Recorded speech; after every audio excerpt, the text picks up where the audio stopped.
Checking in with you from out here on the West Coast in the Great Northwest, to be exact, where I've started a very busy speaking itinerary up and down the West Coast before getting to the East Coast again.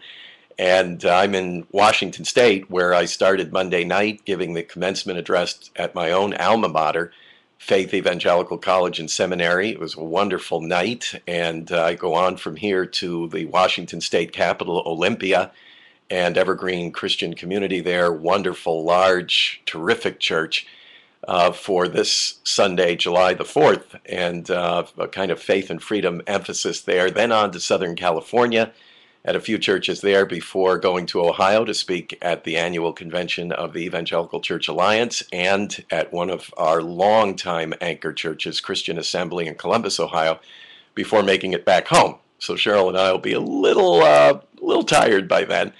But all the while out here, of course, watching cspan.org and monitoring the hearings going on in the United States Senate Judiciary Committee for President Obama's nominee to the U.S. Supreme Court, Elena Kagan.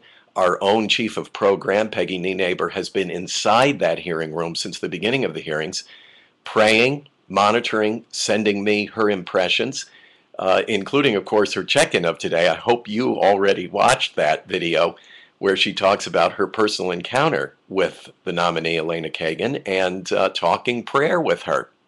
Very important. In fact, I hope you're praying through this whole process with us, because as you know, the Supreme Court epitomizes the judicial branch of our federal government. So it's 1/3 of the federal government, not only so, but of course it entertains and seeks to resolve the great questions in our American culture, civilization, what defines us as a country, how we interpret our Constitution, which is the highest law of the land.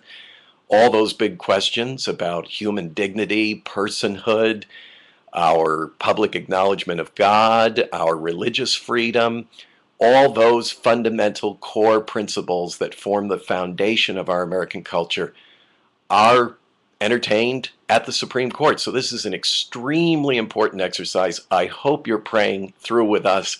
Watch for the posts from Peggy on site there, and join me in monitoring C-SPAN, that's c-span.org, and you can watch it live streamed as well as go back and review parts of the hearing you may have missed, the opening statements and so forth.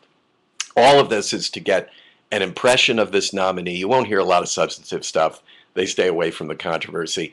But you will be able to read her facial expressions, tone of voice, body language, get to know her as a person, and that way pray for her more effectively and pray for the whole process. So let's do that together, and I'll be checking in with you again. God bless.